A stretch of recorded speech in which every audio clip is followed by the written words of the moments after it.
ପ୍ରସିଦ୍ଧ ହେଲା ହଉଛି ଚୋରି ଗଲେ ମିଳିବାଟା ସୁନିଶ୍ଚିତ।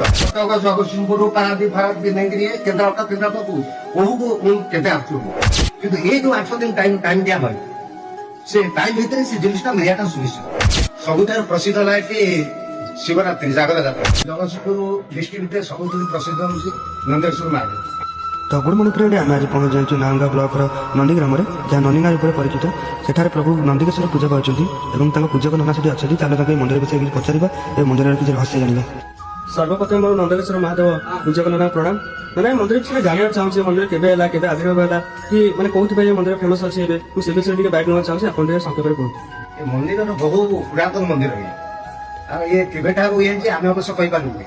ଆମର ବାପା ଆମେ ଚାଲି ଆସୁଛି ଚାଲିଛି ବର୍ଷରେ 12 ମାସ, ବର୍ଷକରେ 12 ମାସ ଏଠି ପର୍ବ। ସବୁଠାରୁ ପ୍ରସିଦ୍ଧ ହେଲା କି ଶିବରାତ୍ରି ଜାଗର ଯାତ୍ରା। ତାମାନେ ଆମର ଏରିଆ ଭିତରେ ଜଗତସିଂହପୁର ଡିଷ୍ଟ୍ରିକ୍ଟରେ ସବୁଠାରୁ ପ୍ରସିଦ୍ଧ ହଉଛି ନନ୍ଦେଶ୍ୱର ମା। ଆମେ ଏଠି 110 ଜଣ ବ୍ରାହ୍ମଣ ଅଛନ୍ତି।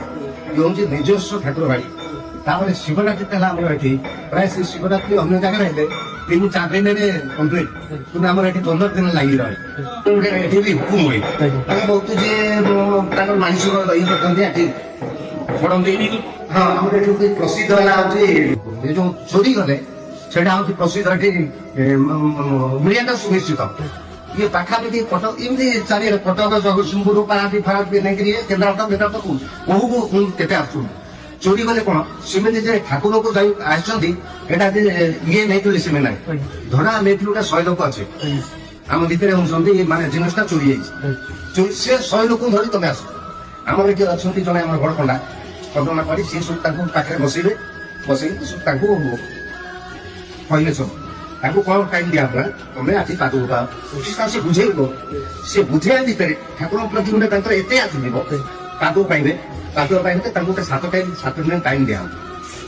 ମାନେ ସବୁଟା ହଉଛି ନିୟମ ହେଇଥିବ, କିନ୍ତୁ ନିୟମଟା କରାଯିବ 7 ଦିନ ଟାଇମ ଦିଆଯିବ।